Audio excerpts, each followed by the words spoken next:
What is happening, everybody? Welcome in. I'm Tyler Pyburn from 5 Tool Productions. This is Create Smarter Live.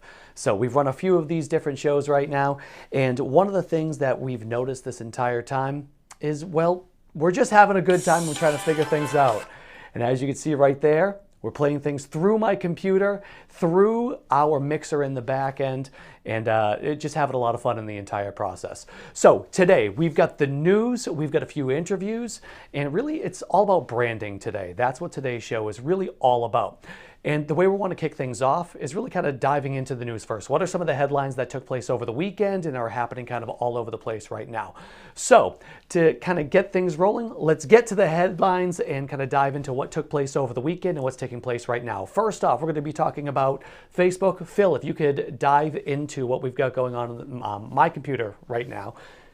Facebook launched new Bitmoji-like avatars, starting with users in Australia. And obviously, if you're on Facebook, you saw plenty of people, probably aunts and uncles more than anybody, diving into their own avatar. Some of the clothing, well, something to be desired. And one of the things that I've actually kind of noticed, a lot of people kind of put things up that didn't look anything like them.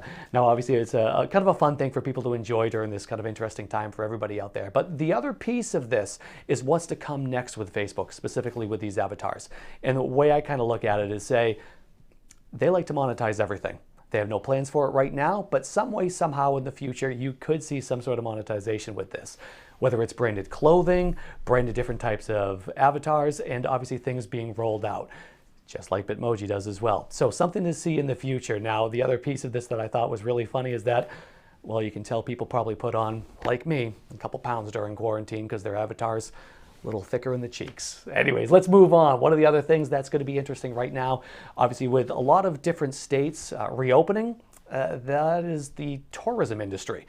How are people portraying themselves online, on social, and kind of their storytelling pieces? The big thing that we're seeing is that social distancing piece. Now, one place in particular in this article that we found on Skift, they're actually highlighting a few different towns, a few different areas. One of them being Cape Cod. That was the main image on there with the P-Town Monument in the background.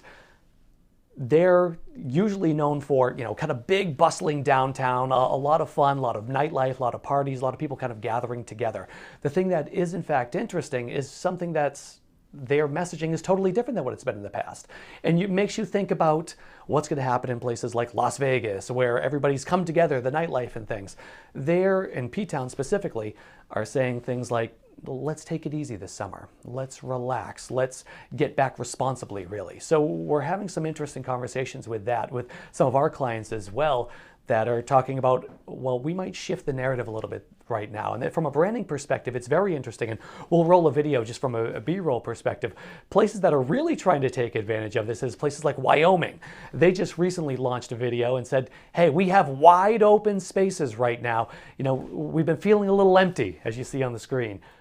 One thing that is really cool to see is they're trying to take advantage of it. Come here because you're going to have plenty of space, plenty of things for you to roam, and you're not going to be able to come in contact with other people. So really well done job by Wyoming Office of Tourism. They did a fantastic video, really. And we're starting to see more locations start to do very similar things. All right, moving on. One of the last things we wanted to talk about was actually Mr. Joe Rogan. If you heard some interesting news in the podcast industry, Joe Rogan just signed an exclusive deal with Spotify worth roughly $100 million. Podcast game is no joke. And that's really what we wanted to talk about right now is kind of twofold. And Phil, who's in the control room, I don't know if you guys have met Phil before, but Phil, welcome in. How are you doing? Oh, I am doing great. Tyler, how are you today? I am doing good. So you and I were kind of talking before the show when it comes to Joe Rogan experience and talking about podcasts in general. Caller Daddy is another one that's taking place right now, owned by Barstool Sports. They're having kind of a back and forth and throwing lots of kind of wild numbers out there. Joe Rogan, $100 million. The Caller Daddy girls, they sold the initial IP to Barstool Sports. They're trying to get that IP back. Barstool's cutting them a deal for, roughly $500,000 plus, intellectual property once everything is all kind of wrapped up. What do you make of the numbers? It seems to be kind of just wild. I mean, they're mind-blowing numbers first and foremost. And I think, one of the craziest things is just how big the numbers are. And I think, Spotify is really the major player here, where you look at it and you say, oh my God, Spotify is really trying to take over the world, right? Like they've done kind of this dual model where they've done acquisition plus exclusive licensing, which is super interesting to me. So the Joe Rogan one is going to be exclusively hosted on Spotify. And what's really interesting about that is that it's still going to be free. You just need a Spotify account. So that's one of the things that Joe Rogan has been, I guess, I don't personally listen to the Joe Rogan podcast. It's not my cup of tea. But one of the things that he's promoted really heavily is the idea that podcasts should be free. So once it goes over to Spotify, it's still going to be a free podcast to listen to. It's just you need an account in order to do so. But in addition to exclusive things like that, they've also just acquired companies. They acquired The Ringer, which is a full website, not just, but I mean, that's not just one podcast, right? That's, 50 podcasts that they have under their umbrella. Right, exactly. And also Gimlet Media, one of my favorites, they acquired them as well, but you can still listen to Gimlet Media elsewhere. It's just that there's some exclusives that are only available on Spotify. So, I mean, the numbers are crazy, but also like really looking at and their stock jumped tremendously yesterday after the Rogan news. So looking at them as a major player in this whole thing, super interesting. And it also makes you think like, there's a video component to Rogan's that's now forcing Spotify to push more towards the video side of things, which they hadn't really done before. So it just makes you wonder, what the next step is. And you mentioned Caller Daddy. The numbers for that are staggering too, right? Yeah, what's interesting right now, I think of it, the numbers thing is wild, right? You could throw the numbers out, and every time something gets acquired, you say, oh my gosh, how much are these people getting paid? How much money are they making? But the other thing that I think that's interesting, specifically with the Caller Daddy kind of saga, if you will, is content ownership. And I think that's one thing for kind of brands to think about is what content do you actually own and own the rights to, and kind of the legality behind things. Now, if you're a regular standard content creator and you're going ahead and you're going to pump out a new podcast, that's one thing. But if you're going to start selling rights to it, and you need to make sure you know what's being signed. And we're seeing a lot of that happen right now with a few different providers, but obviously the latest and the biggest one being Caller Daddy. They were getting paid a really huge amount of money for 26, 28-year-old girls. I mean, we're talking... Well deserved, though, frankly. Well, oh my right? gosh, the numbers the viewers they were bringing, listeners, right, and the rabid fans that they created an incredible fan base. I mean, it's just remarkable to see, honestly. And they were pulling in a handsome amount of money. I mean, obviously that's subjective. A handsome amount of money to me. I mean, my gosh, I saw the number they were pulling. I was like, oh my gosh, I would love to take that in one day. So, kudos to them for... All you got to do is launch the #1 podcast in the world, and then you can make that kind of money, Tyler. All right. Create smarter. #1 podcast. That's the goal, right? But really the interesting story behind it is who owns the intellectual property? Who owns the content? Who is the really the leader behind it? And that's the piece to me that I find more interesting than anything else. Just the numbers are kind of fun to talk over a beer with your friend and say, did you hear how much Joe Rogan was just bought for? How much he sold the podcast for? The rights to. But really, who owns it for X amount of time? Interesting you phrase it as, did you hear what Joe Rogan was just bought for? Because some of his most rabid fans who really subscribe to some of his talking points are saying that this is a sellout move. Mm-hmm. And he claims, from the content ownership perspective, which you brought up with Caller Daddy, which is really interesting, that this is just a licensing agreement and there's no content control involved, which it's easy to say that. It's a lot harder to make that happen in practice, right? Like, there's a huge element of, if somebody's paying you $100 million to be on their platform and they say, we don't want you talking about X, Y, or Z, you might stop talking about X, Y, or Z. I mean, that's kind of natural, right? Yeah, definitely is. So interesting shakeups in the podcasting world. Podcasting, no joke, clearly brings in, I mean, if Joe Rogan is being paid $100 million. I mean, obviously when I say Joe Rogan isn't making it all himself, but Joe Rogan podcast was being sold for $100 million for exclusive rights on Spotify. What are they bringing in? Oh, it's an interesting play right there. So those are the news, Phil. Thank you for joining me as always. Oh, Great anytime. stuff. Thank you for But having now me. it's time to kind of shift our focus to some of the interviews. And today's show is really all about branding. So we spoke with Douglas Spencer of Spencer Brenneman. We're going to roll his interview first. I spoke with him last week, and it's just an incredible interview talking about branding specifically within a pandemic. So we're going to roll that video. We're going to come back. We have another great interview with Melanie LoBue of the RepTrak Company following suit, talking about what they did from a rebrand perspective. So let's first start off with Douglas. Here it is. All right, so we welcome in Douglas Spencer. I'm great. Thanks for having me. I always love talking about this kind of stuff. So let's go. Awesome. I dig it. I love it. Same here. And obviously today's episode is really just all about brand, all things brand related. From your perspective, I've been lucky enough to hear you speak twice. I read a lot of your articles, which keeping up with your virtual check-ins on LinkedIn. And one of the continuous things I've heard you say is how brand starts from within. What do you mean by that? How does brand start from within? Because I know you're the brand guy in my eyes. So how does it start from within? Well, I think the quickest way to get to make the point is that you cannot have happy customers if you don't have happy employees. And if you expand that, you can have educated customers, customers who understand everything about you. If their connection with you, if the employees you have are not connected.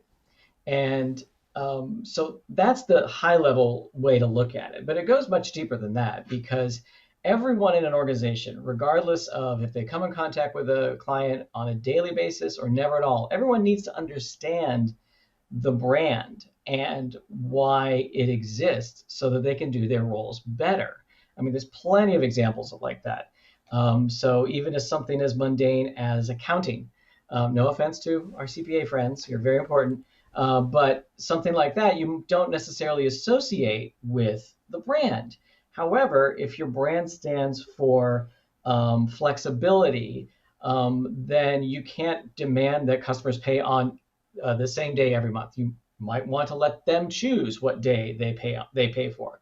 So there has to be consistency throughout everything because the only way for a brand to work is through consistency. And so it has to be the same everywhere. So that means that everybody in an organization needs to understand what that is in order for the brand to do its job, which is connect on an emotional level and in a memorable and positive and ongoing level with everyone that's important to your success, such as prospects, customers, and employees. Where do you start that process? You will use the accountant as an example. Obviously, your marketing team is going to have working with the C-level suite and probably the board to say, here's the brand that we're working on, and here's how things are kind of flowing. How do you then say to the accountant, to the CPAs in the group and say, here's our brand, we want you to live this? Where do you start from that perspective? Right, right. Well, it does, and you made a great point. It all starts from the top. It is almost impossible to have a strong brand if you do not have a C-suite or executive director or a board that doesn't believe in it. Hands down, the best CEO I ever worked for considered himself the chief branding officer. And that was quite evident. And so from there, it trickles down. I hate that term, but it trickles down. But it has to be done in a managed way. So for example, when I had a corporate job, we would do brand trainings, but so general brand trainings, so everyone understood the basic principles of the brand and what made us different and competitively differentiated and relevant to our customers. So that everyone got. But then we did role-specific training. So if you are, and these are easy ones, if you're a graphic designer, these are the things about the brand you need to know. An accountant doesn't need to know hex values and and gradients and things like that. But graphic designer does. If you're a writer, here are the things. If you're a salesperson, and this was I'll never forget this. I went in the first time I did a brand training for sales team. I went in thinking, oh, this is not going to go well. They are going to laugh me out of the room. They lapped it up. They loved it. Really? Because it gave them a way to talk about what they do differently than the way than the competitors were. and they really lapped it up. So in the context of an accountant, for example, it doesn't have to be that intense. It can be just the basic brand training, but then a free form discussion and say, okay, so where in your role do you see this coming to life? Instead of saying them, you have to let customers pick their date. Let them, they would know better anyway. Let them know what are the opportunities they have to bring flexibility to life if that's one of your brand attributes.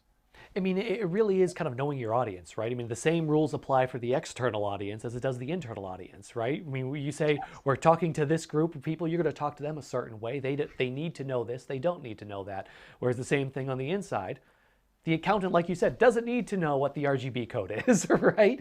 Right. So it's having that knowledge of who is your audience at the end of the day from an internal perspective, isn't it? Absolutely. In fact, we always talk about brand, and I've used this phrase today, I think, is the emotional connection you have with everyone that's important to your success.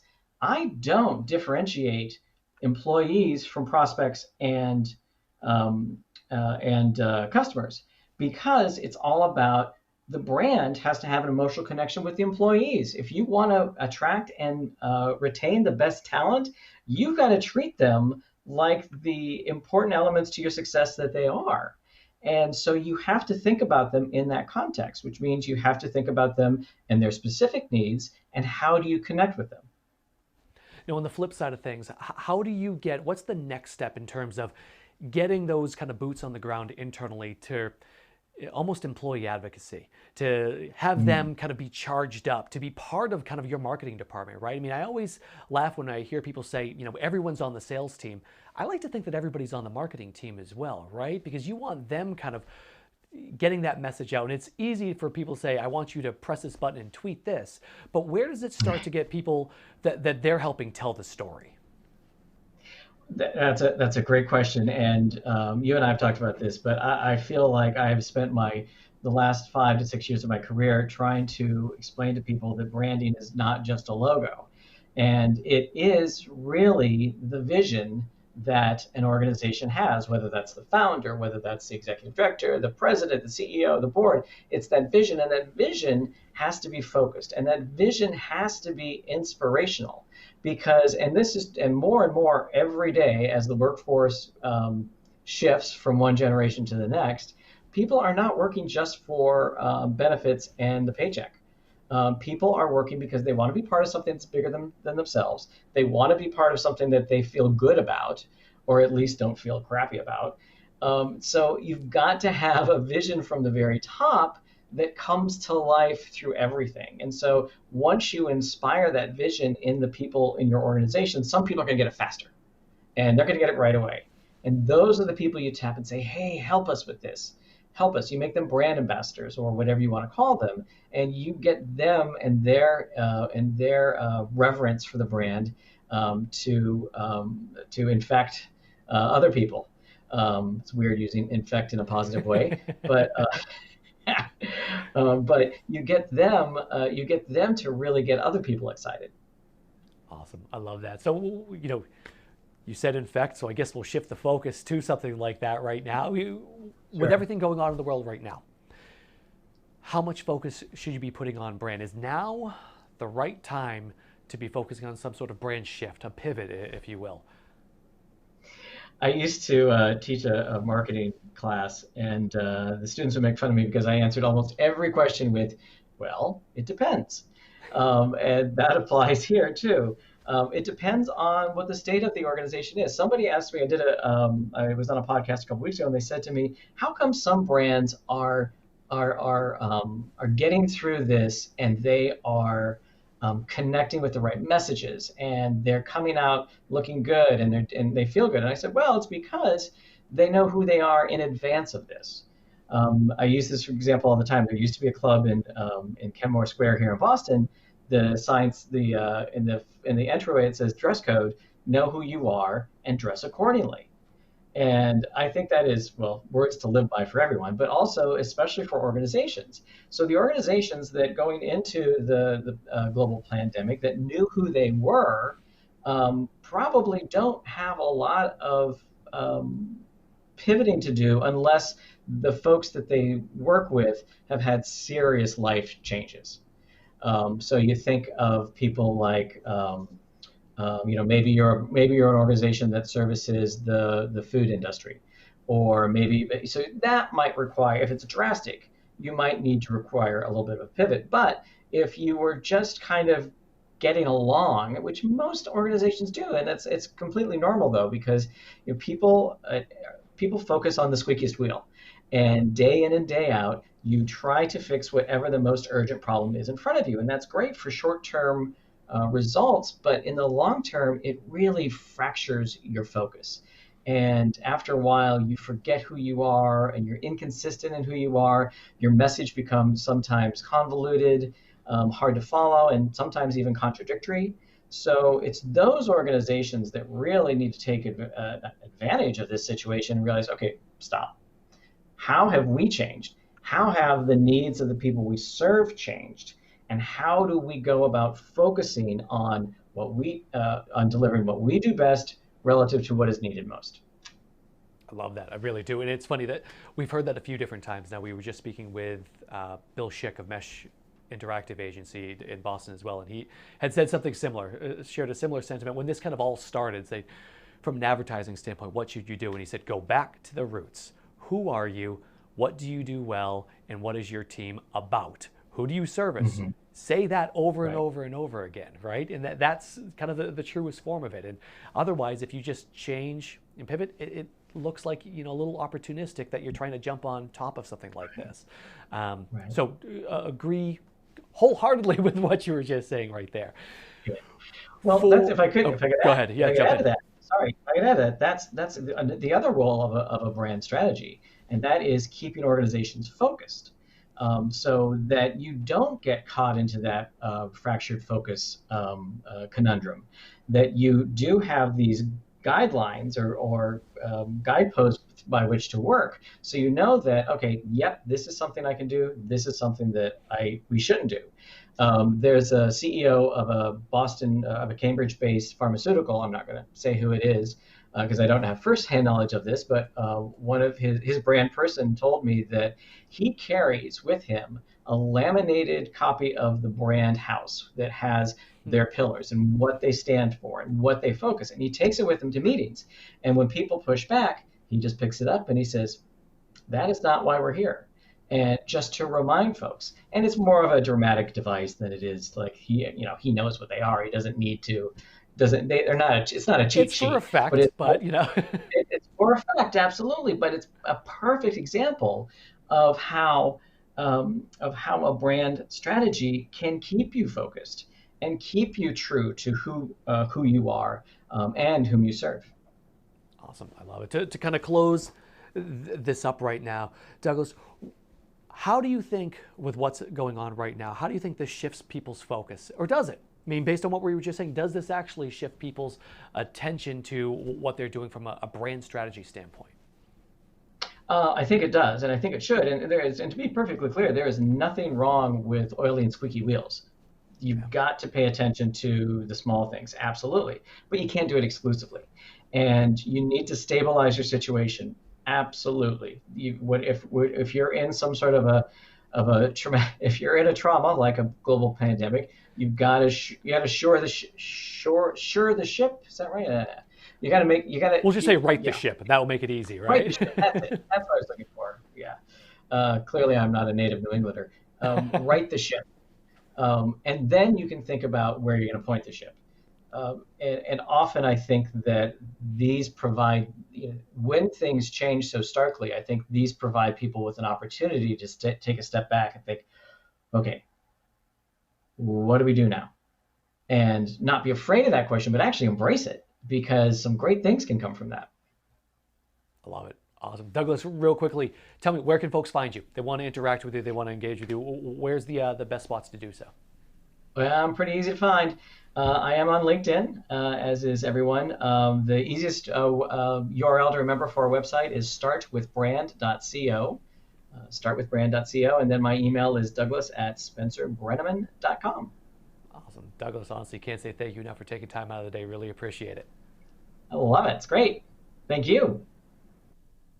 Awesome. Really great stuff from Douglas. Can't say thank you enough, honestly. I just said that, but really can't say thank you enough to Douglas for taking time out of the day, jumping on, having a conversation with it. And he made some phenomenal points, honestly. Like I said, I've seen him speak a handful of times now, and he's great every single time out. And actually, what was funny, I think the last time I heard him was actually when Whole Foods was being acquired by Amazon. He came up on stage and totally changed his entire speech on the fly and just started talking about that for the first 15 minutes. And it just had the crowd totally engaged and everybody loved it. But one of the things that he mentioned there that I really loved was about paying attention to squeaky wheels. It's okay to, pay attention to them, and that's wonderful, but it can't be done exclusively. You have to look at the big picture at times as well. So really big thank you to him. But let's kind of shift focus and talk about rebranding. So he mentioned, branding and rebranding during a time of crisis. And it depends. And it depended for our next guest. And that is Melanie LoBue of the RepTrak Company. Now, they had plans ahead of time to go ahead and move forward with a rebrand entirely for their company called the Reputation Institute. Obviously, things changed during the time of crisis and a pandemic taking place, but they still pushed forward. They still moved the needle, and they still did some great things. Here's their story as I caught up with Melanie just a few weeks ago. So we welcome in Melanie LoBue from the RepTrak Company. Melanie, how are you doing today? We're doing great. Thank you so much for having me, Tyler. Of course. I mean, today's episode is really all about branding, and really there's nobody better to talk about branding than you right now because of what you've just gone through and what you're currently going through. So before we dive into that, tell me about the RepTrak Company. Give me a little background. What is it, and who were you actually? Sure. So it has been a wild ride for all of us. Absolutely. Reputation Institute has been our name for the last more than 20 years. And recently we changed our name to the RepTrak Company.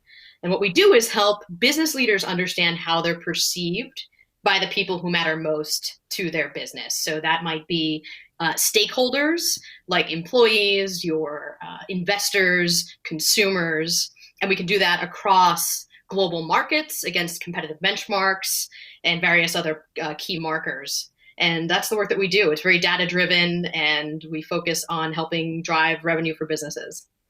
So you mentioned 20 years. So 20 years you've had one name, you make the switch. What's the driving factor behind that? Because a lot of people will say, oh my gosh, you have this great brand. Why now? What's the reasoning for it? Yeah, one of the key pieces of this was that we wanted to highlight our model, which is RepTrak. RepTrak is the core of what we do, what we've always done. And that is the key piece that proves that doing and saying the right thing is good business. And so we really wanted to highlight that both in our name and as our product, and be really focused on the future of where our business is headed. With that in mind, we mentioned, making the change after 20 years. But making the change after 20 years during a global pandemic, an unprecedented global pandemic, what has this process been like for you, especially given some of the hurdles I'm sure that you had to encounter given everything that's going on in the world? Well, it certainly wasn't part of the plan, but we'd set out initially to do this last spring, and this really came from our CEO and one of our co-founders, and we really just wanted to drive this thing home. And another primary factor, not only do we want to bring forth our RepTrak model, but our clients were telling us, we want a simplified message, we want greater focus, and we want to understand more about the product and how this works for us. So we listened and we decided we're going to go through with this. And it really started to get real in December, where the work really started to weigh on the team.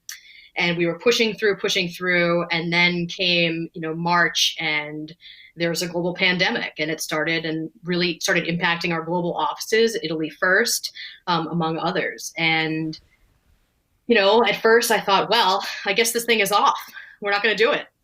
And then I gave it some real thought, and I called my CEO and said, I think we actually should do this, because this is what we would tell our clients to do. We have to be that beacon of light in these difficult times. And during a crisis, we have to communicate the right thing.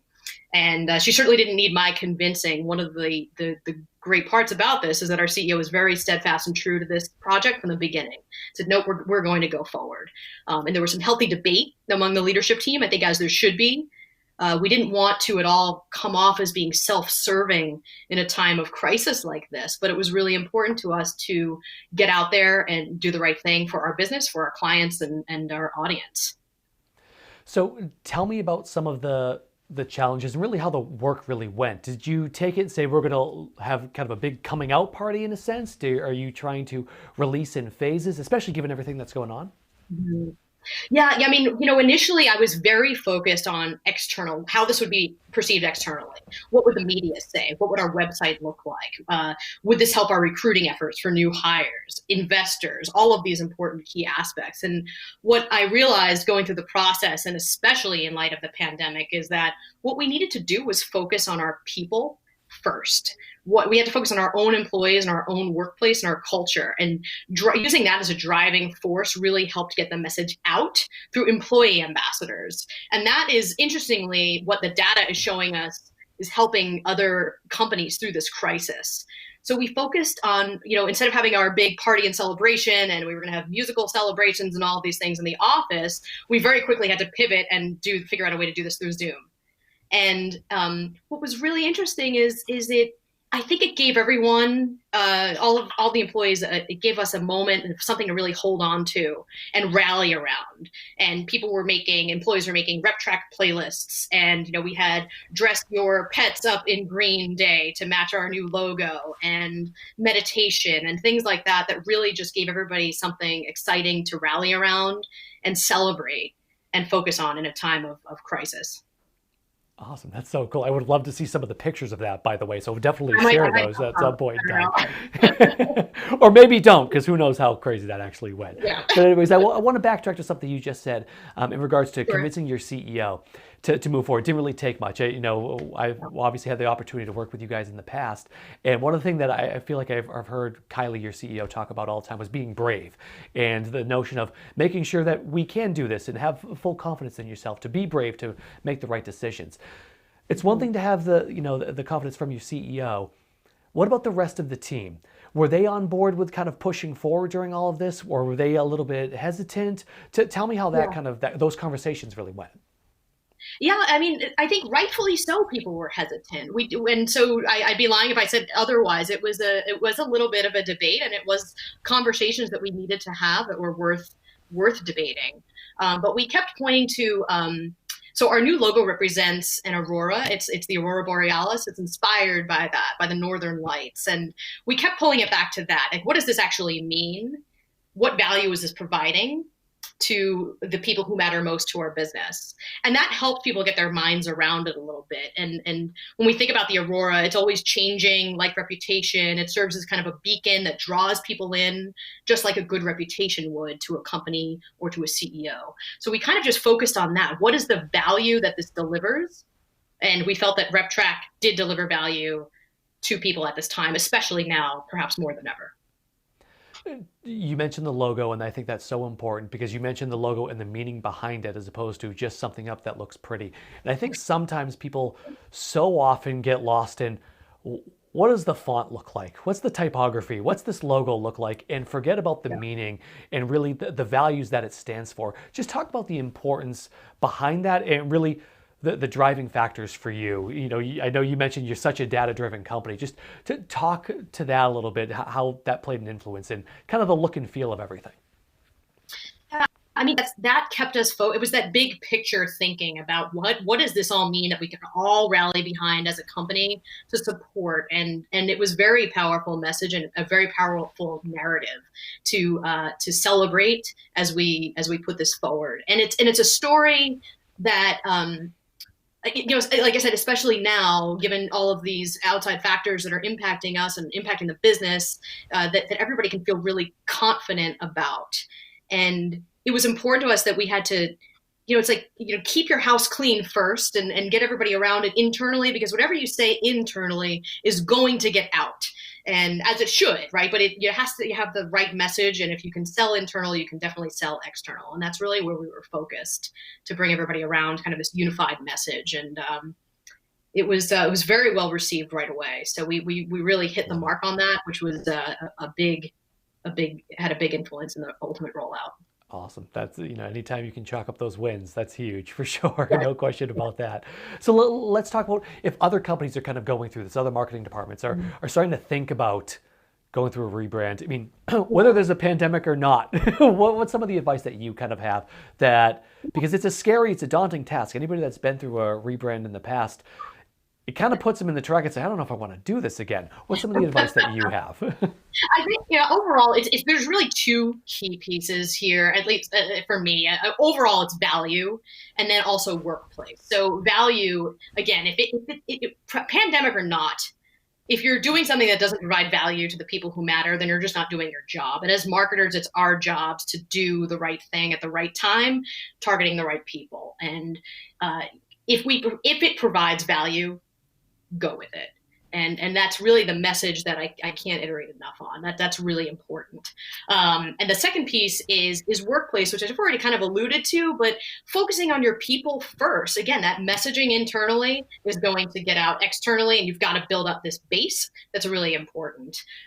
What's funny is, we get to cheat a little bit for our company because we are so data driven. So we get to snag some of this data and of course use it in our own marketing efforts.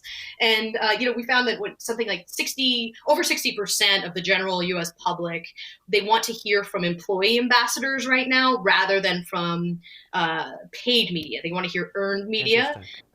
So we really try to develop that because, at the end of the day, media right now isn't caring about our name change as much as we'd love them to, but our employees do. And it works out that so do our stakeholders. So really important to focus on workplace, focus on culture, focus on your people first, and just be as human and authentic in your value-driven efforts as you possibly can. So really focusing on value and workplace, I think, is the key pieces I'd recommend with or without a pandemic. I love that everything that we talk about now has to end with or without a pandemic, right? I mean, it's just like, that's kind of the state that we're in at this point in time. So you mentioned messaging and just how important it is, especially in a time like this during a pandemic. Let's kind of move on, kind of to close this out. Who do you feel like, what does the data tell you guys? Who is getting their messaging right in a time like this right now? There are a number of companies it's so refreshing to see some of the people doing this right thing. We've just recently had interviews with Roche, Toyota, and Anheuser-Busch. These are three drastically different companies, drastically different industries, and all global. But what they're getting right again is this internal messaging. They're supporting their employees. They're not doing this paid media efforts. They're doing this kind of ambassador-driven, workplace-focused messaging, and they're focused on governance and citizenship. It's not about financial performance right now. People don't care. They don't want to hear about that. They want to hear about the good things that are happening, the philanthropic efforts that are happening in communities. They want to hear about volunteerism. And these are the things that are setting these companies apart. And it's really refreshing. I'd be happy to share some of these resources with your viewers, Tyler, if that's useful. Absolutely. No ifs or buts about that. So with that in mind, where can people find out more? Where should we send folks in order to kind of get some of these resources? Please visit RepTrak.com. And we have a number of resources there available for everyone. And we have some upcoming webinars and things coming up as well. So we'd love to connect that way. Awesome. I love it. Melanie LoBue, the RepTrak Company. Can't say thank you enough. Really appreciate you taking time out of your day and jumping on with us. Wonderful. Thank you so much, Tyler. Really cool. A lot of great insights. They went through a lot to get that rebranding done, especially given everything that was taking place and everybody working remotely. Now, they are a global company with their headquarters in Boston, just outside the Commons. And with everybody working remotely, it definitely added a few more challenges to them. So one of the pieces that I love that Melanie talked about there was kind of everybody celebrating together virtually. And that's one of the big pieces with what's taking place right now, is that even when we're just talking about something like a rebrand, you have to celebrate your wins. And that's what RepTrak Company did. And they did a great job doing so because the brand looks phenomenal, to say the least. So thank you again. Big thank you to Melanie, to Douglas, to Phil in the background, jumping on as well, for everybody today kind of watching the stream as well. Appreciate it. We'll be back, I believe, next week with another great episode. That's going to be coming up with a member of the team from Ingenix, a web content management system based out of Seattle, Washington. So we have someone from that team going to be joining us, and a little bit more data-driven. episode, I think, going to be coming up. That's what I think is actually on the horizon for us. So again, thank you to all who's joining us live, who was joining us on demand as well. Thank you for tuning in. We'll see you next time.